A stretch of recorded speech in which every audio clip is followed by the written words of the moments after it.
Hey everyone, welcome back to How to Be a Poser. I'm super excited today because I'm finally going to get my hands on the Diecast Hot Toys Iron Man Mark II 6-scale figure. Let's get started.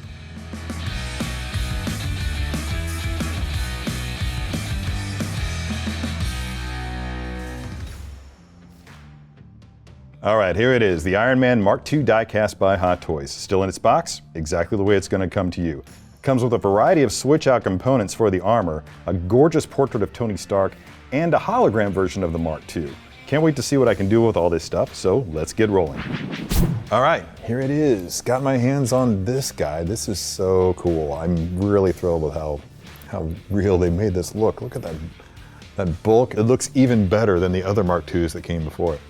I'm gonna get a little creative with this one. Don't need this fist. I kind of like this Robert Downey Jr. head. So we're gonna put this into play. I'm gonna show you guys a way that we can use all these awesome accessories that come with this figure.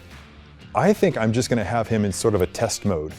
Like he's just put this thing on and he's just kind of checking out his creation, what he's been able to pull off here. So speaking of pulling off, I'm gonna pull this thing off. Let's see. This is the little shield sort of a thing that he popped out as a defense against Ironmonger's bullets when he was wearing the Mark III. So there's one thing put in there. Let's pop this guy out.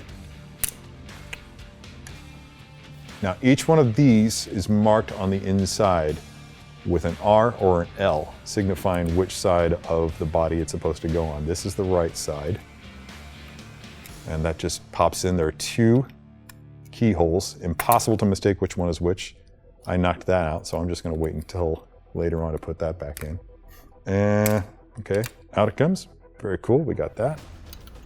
Let's grab the left side flare pack. There.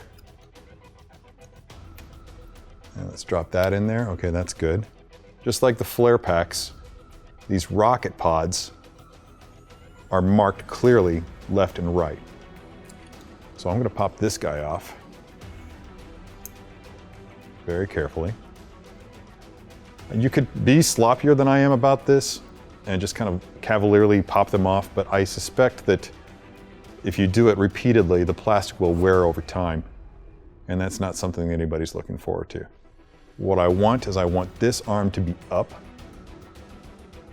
So I'm going to grab his right hand, pop it on there.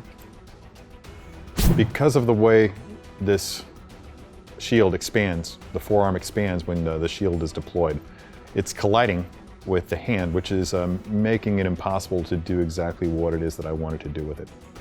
So I'm gonna have to pop this off and just go with another rocket pod. This one right here. Pop that on there, and that enables me to bring this guy up like I wanted to. And yeah, okay, that's looking good. Just twist his leg out. The effect that I'm trying to get is that he's just put the armor on kind of for the first time, and he's kind of not so much admiring his work, but just making sure everything's where it's supposed to be. But I want to do it in a way that's kind of reminiscent of, just kind of evocative of, say, Frankenstein or some other such mad scientist. Not quite what have I done, but there's a bit of pride in his work.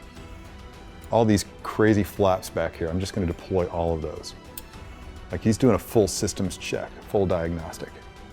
And yeah, there's just so many small movable parts, and I think this is really the best way to bring them into play, including these guys down here. Bringing that up, it exposes all those little things inside, right? It just puts so much into this. So much thought and design went into this. It's just incredible. Now let's put these rocket pods back in. Here's the left one. Large key goes on the bottom, I believe. Yes. So lift this bit of armor up, pop that into place. Snap. There we go. So let's get that back up there. Hope I'm not forgetting anything. There's a lot of movable components and they fit so flush and so well that it's easy to miss.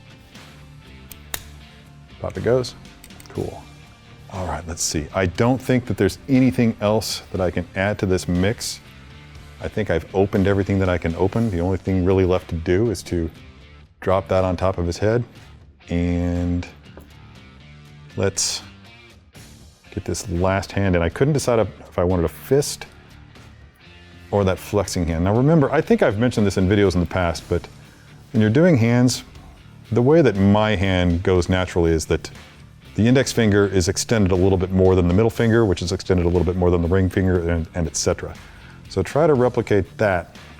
Probably better to do that after you've put the hand on the figure. Also, it's not mine. Oop. All right, bringing that shoulder back. And I'm gonna turn his, see, I really don't like how that's going, so I'm just gonna kind of move that around this way. And let's rotate this whole thing back, this whole arm back so that it curves towards his body. And I think that I'm also gonna have him like he's kind of walking, like taking a step. Just look at these legs, just make sure all those panels are open so we can see everything. Okay, and what I'm noticing here is that I don't quite have his hand right in front of his face. So I'm just gonna play with the positioning of that arm until I get it right where I want it. Turn that hand so he's looking right at the repulsor. Don't shoot yourself in the face with that thing, Tony. Yeah, that's kind of cool. I even like the not so human posture. He almost looks robotic. That helmet has slipped down just a little bit as I made some adjustments, so I'm just gonna pick that up, back up, and put it right there. Yeah, so you can see his face, and I think that's done it. There's a quality to all the Hot Toys Iron Man die-cast figures that's pretty much unparalleled in the collecting world. And while the screen life of the Mark II was relatively short, it definitely left an impression. Everything from the purity of its stainless steel appearance to those individual rivets that kind of evoke a bit of a Howard Hughes thing, all these elements combine to make just about a perfect figure.